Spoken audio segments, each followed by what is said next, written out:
Yo, what's good, everybody? I'm back. It's your boy, The Clinician, back on it, guys. And I just wanted to say, I know it's been a little over a week now, but, just been kind of tied up with some other stuff. Life happens, trying to, maintain, those, personal goals and just, personal things that I got going on in the world that nothing bad, just spending time with my fiance.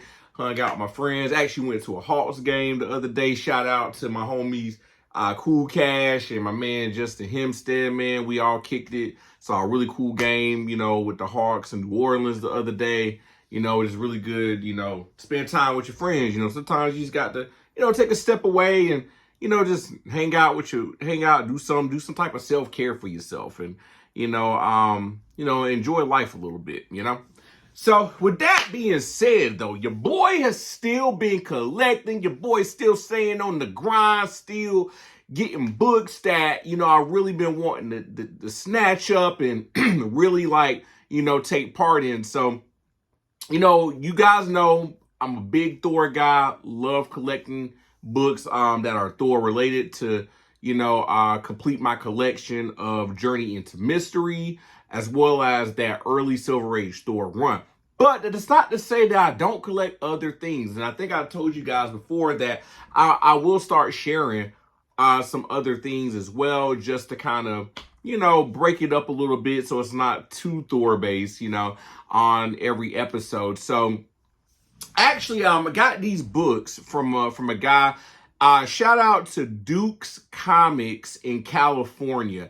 Man, I saw this guy on my feed one day on Instagram, and really, one thing I'll say, since I've been, really going hard with the hobby on Instagram, the Instagram community for the most part, I've had no issues. Everybody's been really cool.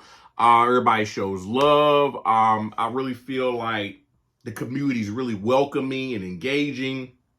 And, I just happened to see Duke on my feed. I'm guessing because maybe, I'm into comics and, Instagram with its algorithms just, put him on my thread one day, and I just kind of checked this page out. And, you just kind of never know about people when you're checking them out. But I saw that he was followed by some other people that were pretty credible that I've, bought books from.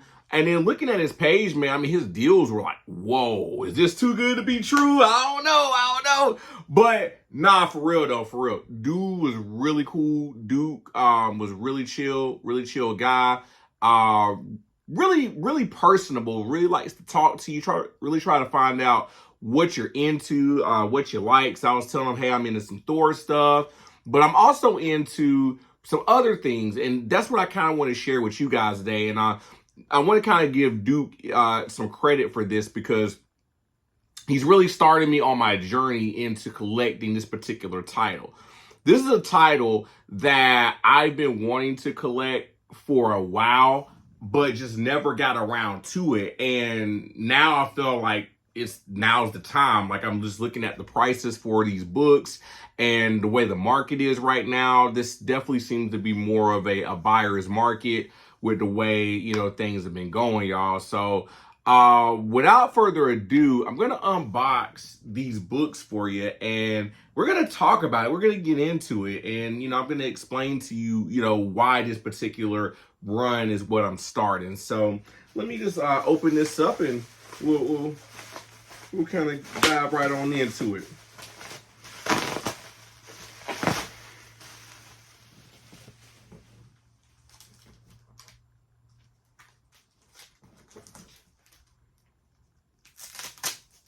So I've already kind of unpacked, most of this.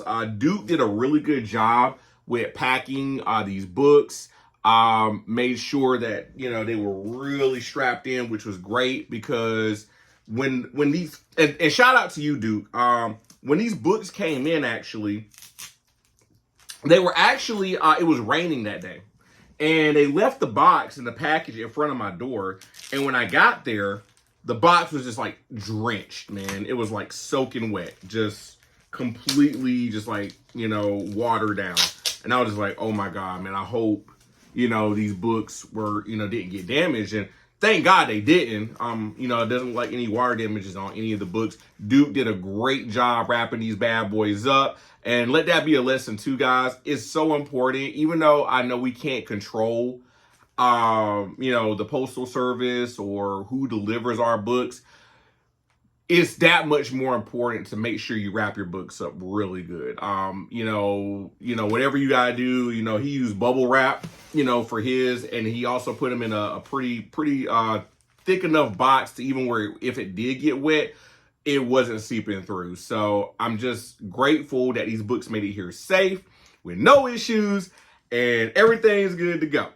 So, what have I started? What run have I started to get into? Well, for those of you guys who don't know, this is going to be more on the DC side. So, during my childhood, or I don't even say childhood, I would say like teenage. I'm like a teenager by this time, you know. So I'm still watching, you know, cartoons and animated series and stuff like that. But you know, this newer series came on the scene, I think around 03, 04, called Teen Titans.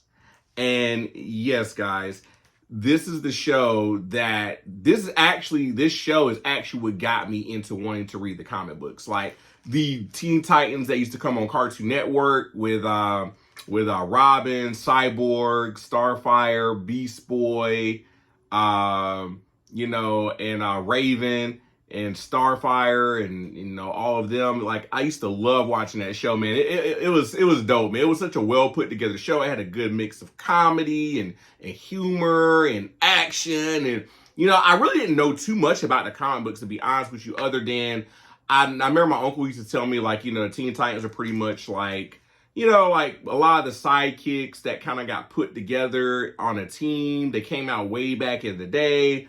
Didn't really make a lot of noise, but that 80s run is really what set it off. So I kind of started reading and doing some more research on, you know, that the new Teen Titans run with Mark Wolfman and George Perez.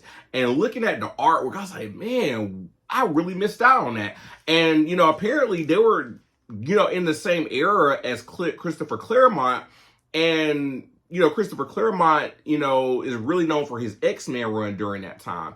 And, you know, which was really dominating, you know, sales, right? So the Perez Wolfman run of Teen Titans was reportedly so good during that era, it competed with the X-Men, and actually a couple of years actually beat out the X-Men, you know, on sales.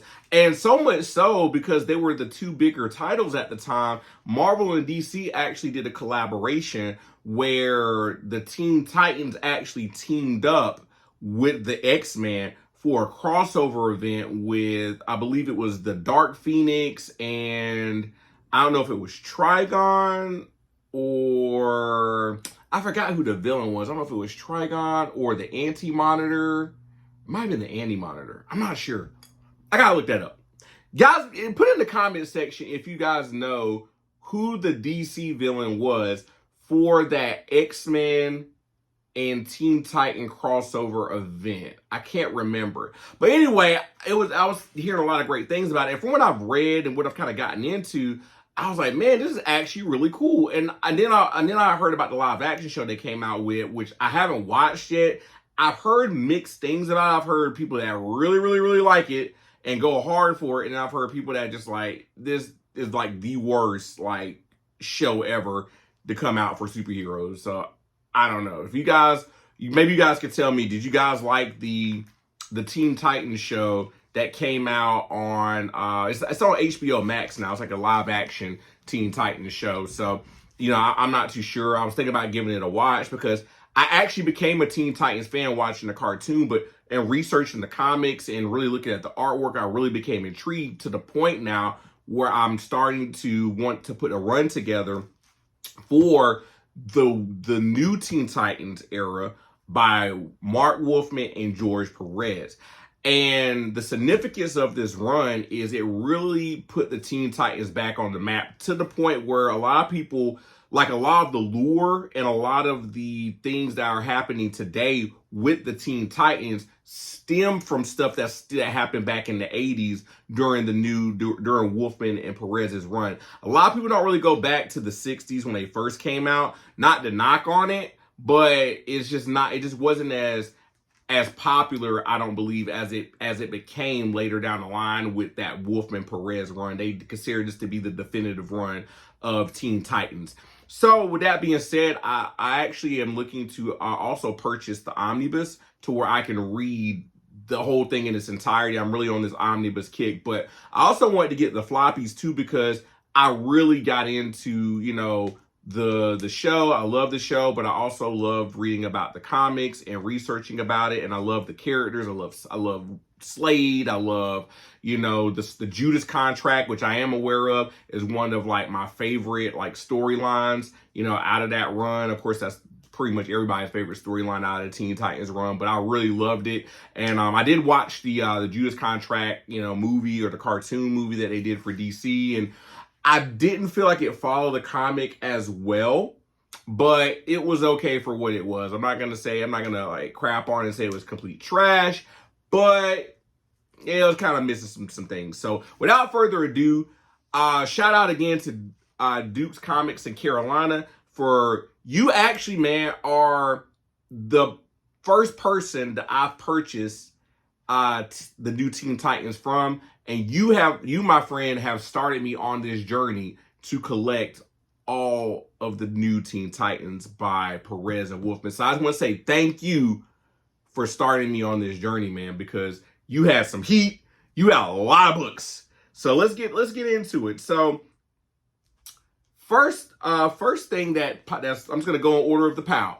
First thing that popped up, the new Teen Titans, Book 1, The Judas Contract. Wow.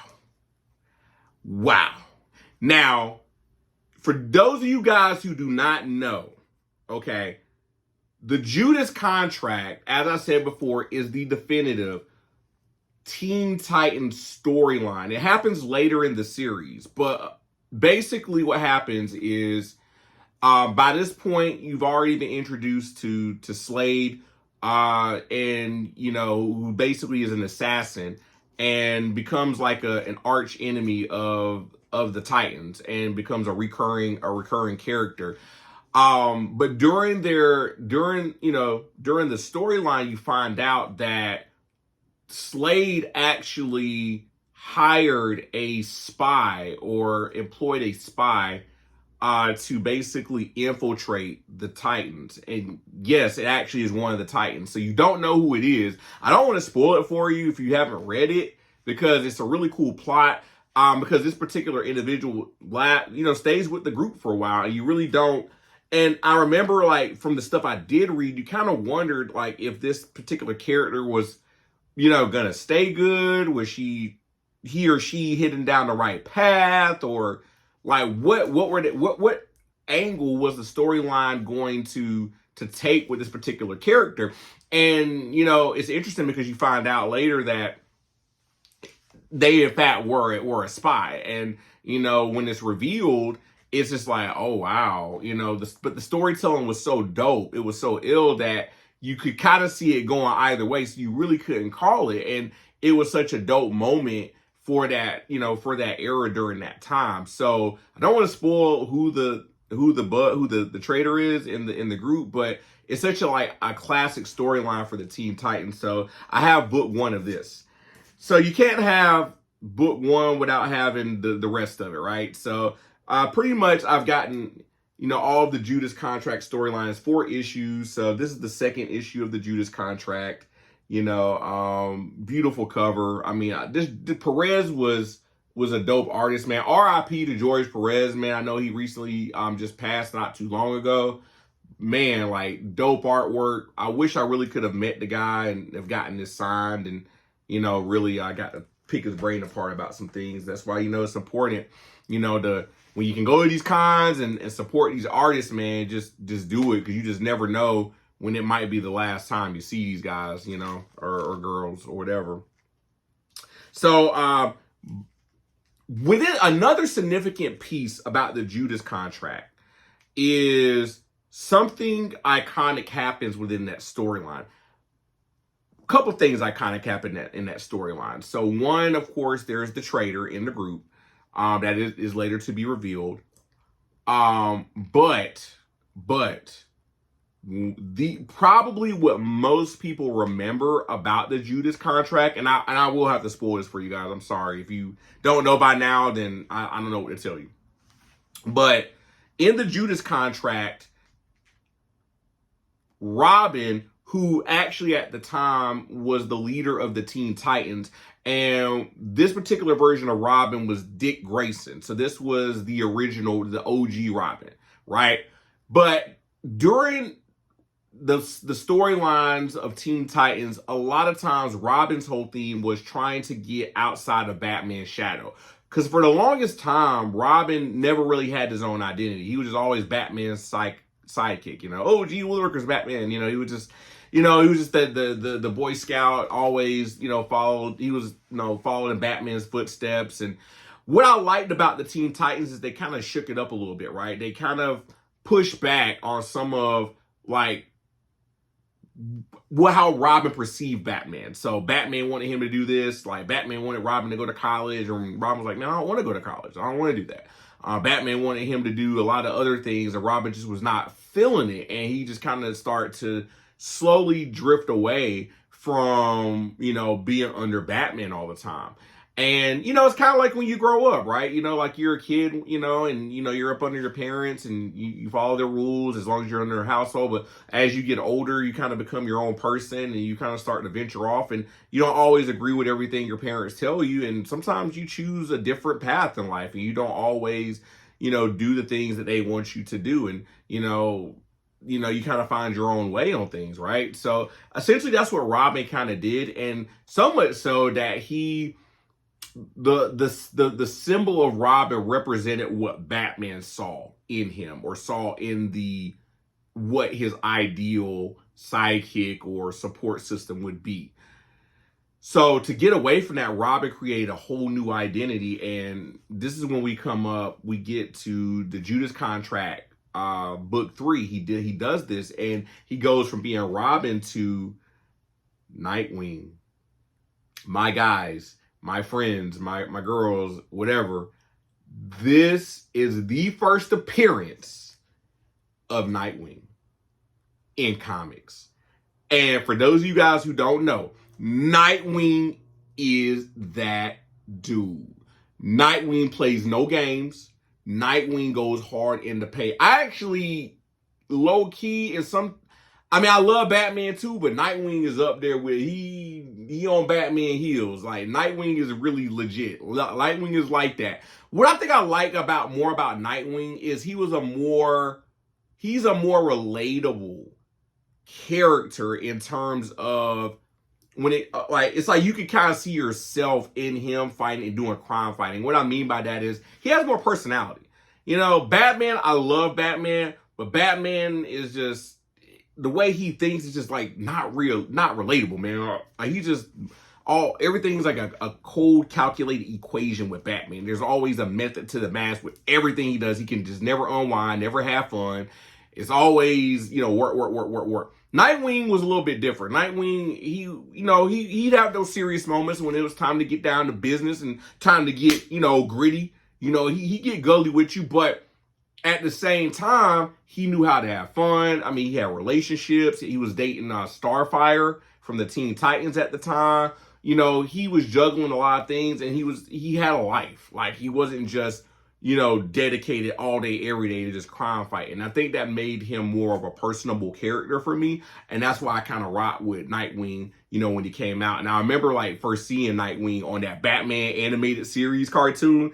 For those of y'all don't remember, back in the 90s, Batman had an iconic animated series, and then eventually Robin came into the fray. They had Batman and Robin, and then Dick Grayson's Robin during that time ended up leaving, and he ended up replacing Dick Grayson with Tim Drake. And you would later find out what happened to Dick Grayson, and he becomes Nightwing. And when he comes back, he's just he just legit that dude. Nightwing plays no games. you know, he gets the 2 sticks and he start going to work. Like, what's up? I got you. So love me some Nightwing. All right. Now, after this, you know, we have the finale of the Judas contract. You know, a lot of things I can say about this cover, but I'm just still going to not reveal, you know, what the outcome of that was. What I will say about this book, though, and just to guys kind of give you guys a warning, one of the things that made the Judas contract, it was great storytelling, don't get me wrong, but there is a little controversy behind the Judas contract as, just to be quite frank, there were some underage, inappropriate things going on between Slade and a minor. I'm just going to leave it at that. Stuff that, you know, an adult should not be doing with a minor. And it was wrong.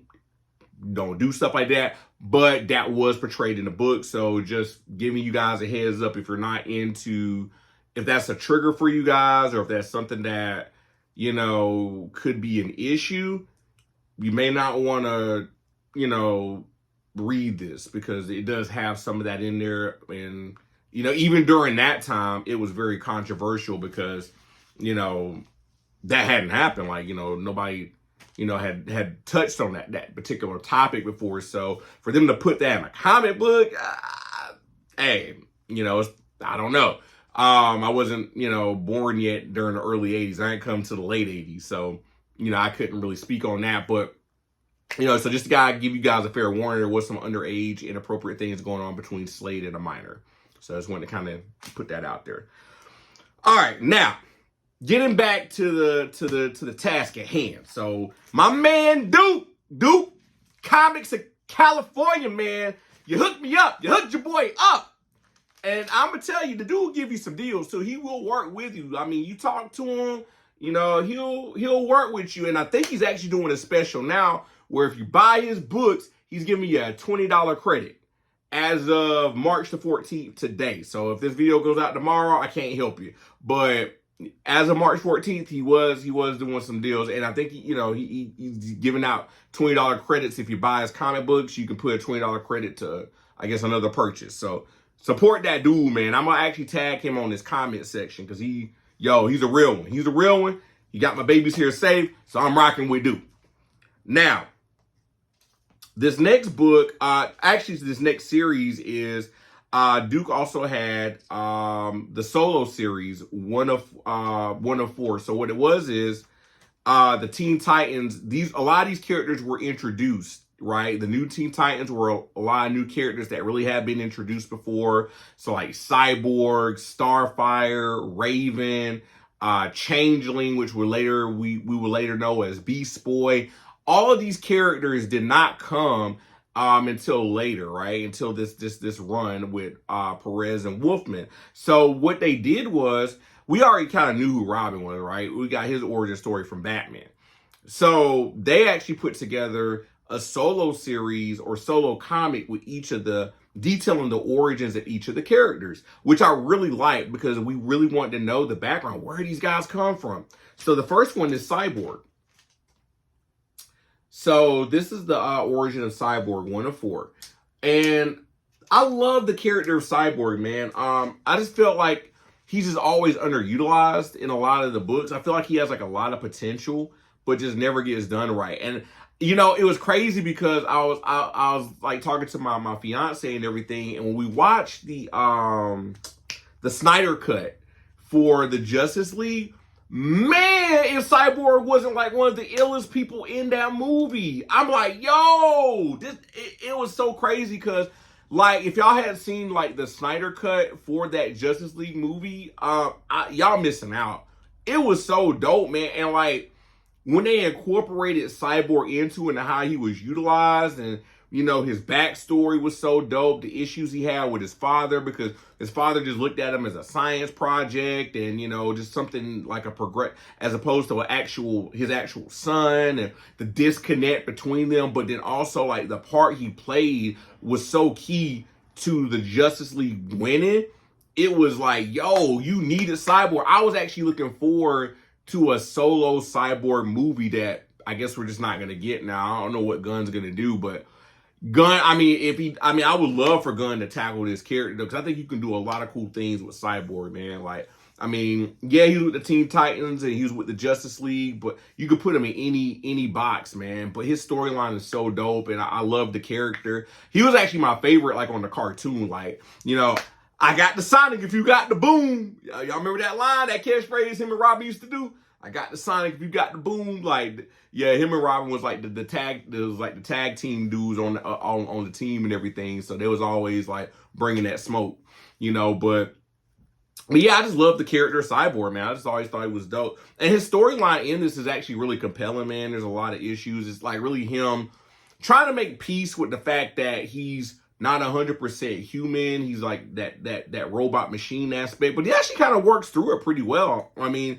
he actually had a girlfriend that pretty much just left him because, she found out he was a cyborg and, just kind of was like, I can't do nothing with this. So it's just like, it's one of those tragic things, but he didn't let that deter him from being who he was and living his truth and continuing to progress with the team. So Cyborg is a dope character, and he's your brother. I mean, you always got to write. We don't get too many black characters in comics, so sometimes you just got to, you want that representation. So the next character is Raven on book 2, and I love the character of Raven, yo. I mean, even in the show, like, she was so dope. Like, I always thought that she was like a really cool character, very mysterious. Like, didn't really give you like, even in the cartoon, right? You really didn't know too much about Raven. Like earlier in the earlier seasons, right? Like, you just kind of knew that she had this like darkness about her. Like, she used a lot of black magic and, Azeroth, Metreon, Zinthos, right?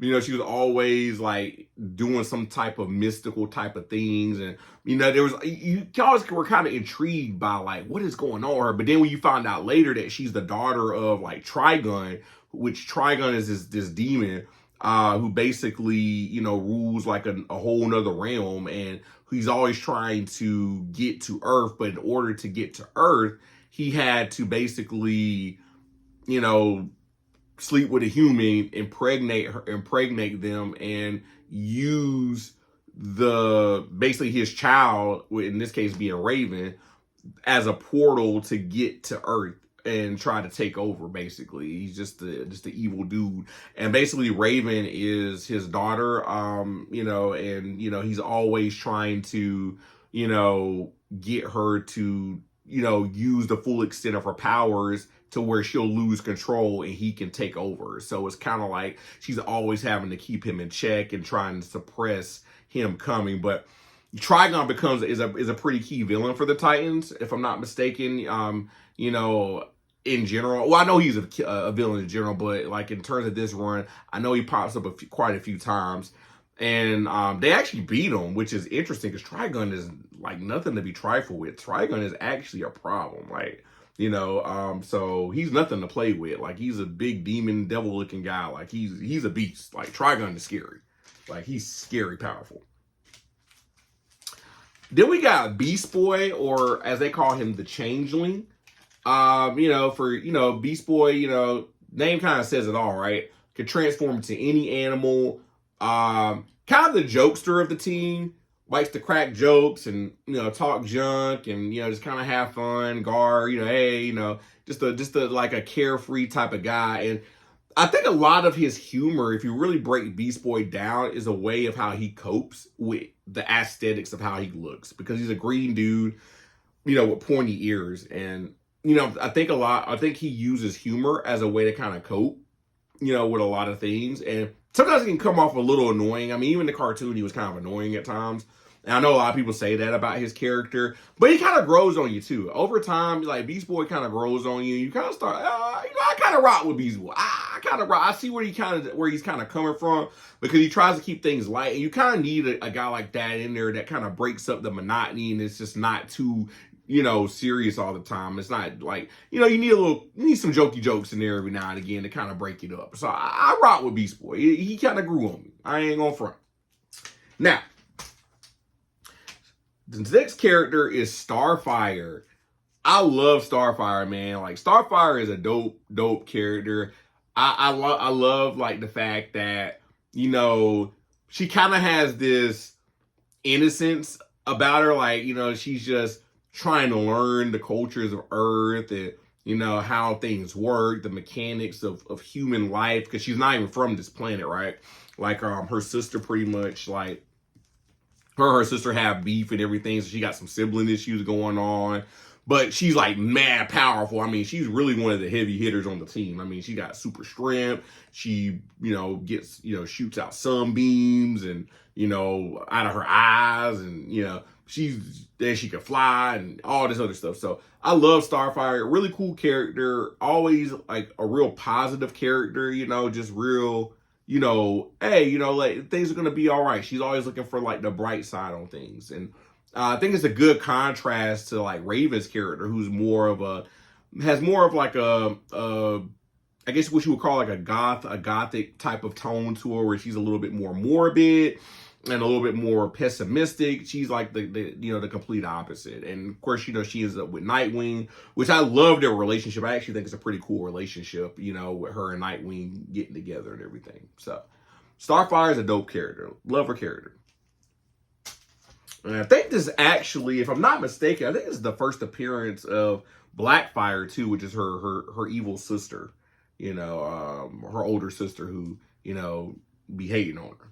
So now, this next book is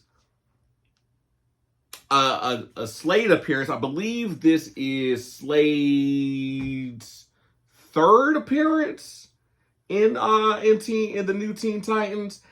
Teen Titans issue number 10. So this is an earlier issue. I believe this is his third appearance, if I'm not mistaken. I may be wrong, but I think it's his third appearance. So, you know, but yeah, classic Teen Titans cover.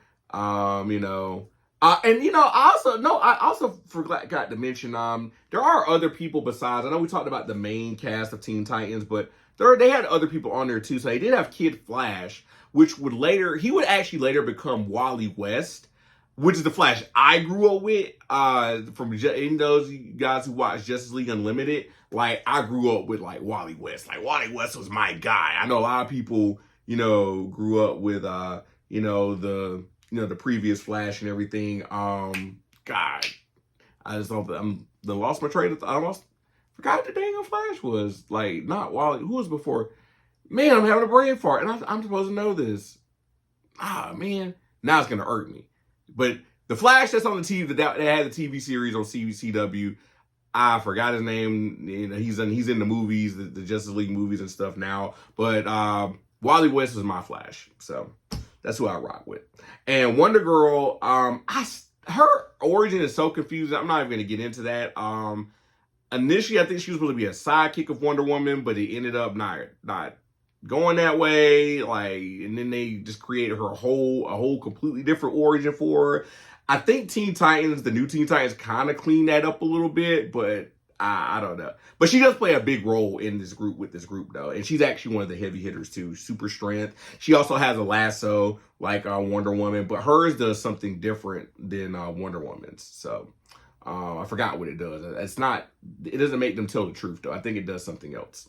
So if you guys can put in the comment section, what does Wonder Girl's lasso do? I forgot.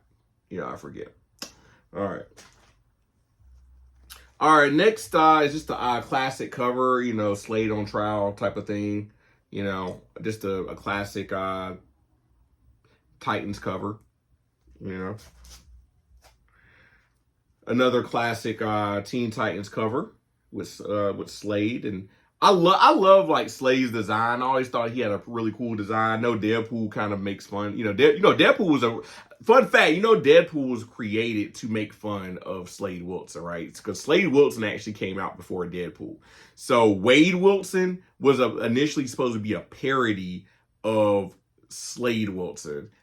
Hence why you have Deadpool, who's an assassin, like Slade Wilson's an assassin. You have Deadpool, but who came from Deathstroke. I'm just saying, like, Deadpool came from Deathstroke. Even though a lot of Deadpool's way more popular, a lot of people rock more with Deadpool. He's the merc with the mouth. People love Deadpool. I love Deadpool. But Slade Wilson was the OG, and Deadpool kind of, came from Slade Wilson. So, all right, this is the first cover reveal appearance of Slade. This is not his first appearance. This is like his second appearance where he actually is revealed, on the actual comic book cover. The first comic, he's like a shadow, so you can't really see what he looks like. You can't make heads or tails of who it is. It's just like a shadowy figure, of Slade Wilson. So this is actually his first like actual cover appearance where you can actually see him on Teen Titans, number 34. So. All right. So then we have the sixth comic is Teen Titans, the New Teen Titans number 26. This is the first appearance of Terra. She joins the Titans later, but her power, and I always thought Terra was really cool. She controls like Earth. So it's almost like earth bending. If you ever watch Avatar, she, like how the earthbenders can manipulate Earth and do things. So she's kind of got that same type of style. Only difference is she can't necessarily like mold stuff or craft things. She just pretty much like can lift rocks, from the ground and controls like tectonic plates, and she can elevate them and, lunge them at people. She can do a lot of cool stuff like with with Earth and everything like that. And, her and Beast Boy actually ended up kind of having like a little romance thing kind of going on a little bit. Beast Boy was kind of shooting his shot a little bit, and Terra was kind of, she was kind of feeling your boy a little bit. She was kind of like rocking with him. And he was feeling her and everything. So, that was kind of cool. Only thing with Terra was her attitude was kind of like, she always was kind of like aloof and, always just kind of like down in the team. Never really was much of a team player. So, so actually this is her first cover appearance, in costume. So you can kind of see her controlling like the rocks and, doing some really cool stuff, with the Earth and everything. And, this is when I think she actually ends up joining the Titans. So.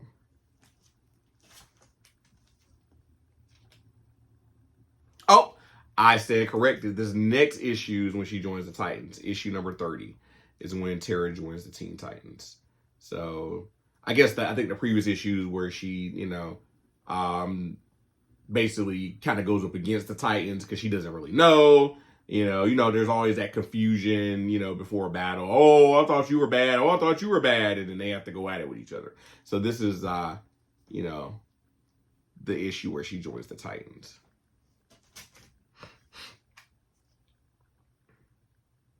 All right. So this is the first cover appearance of Starfire's sister, Black Star. So Black Star is just hating something, man.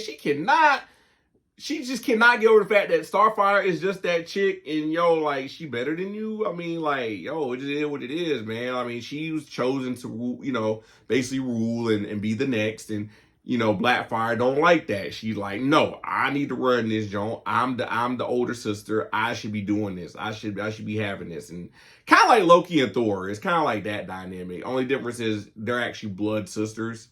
But, she's just really a hater. But she's strong as a mud, though. I ain't gonna hold you. Like Blackfire will give it to you. She'll give it to you, man. So she was definitely putting a whooping on the Titans on this one. So Blackfire, dope artwork, man. Love this comic book cover, man. Like, this is dope. Like, I love the backdrop, like with the spacing. Like I don't know if you can see the space in the back. It's really dope. Love this. This is a dope cover, y'all. And it looks like, and shout out to Duke again, man. Like these are some like nice mid grades. I'm not even mad at these bad boys. All right, so Teen Titans number 9. Just another classic cover by Wolfman and Perez. And and you know I would not, you know I cannot. I know I said I wasn't going to talk about my guy, man. Okay, so that's all my Teen Titan books.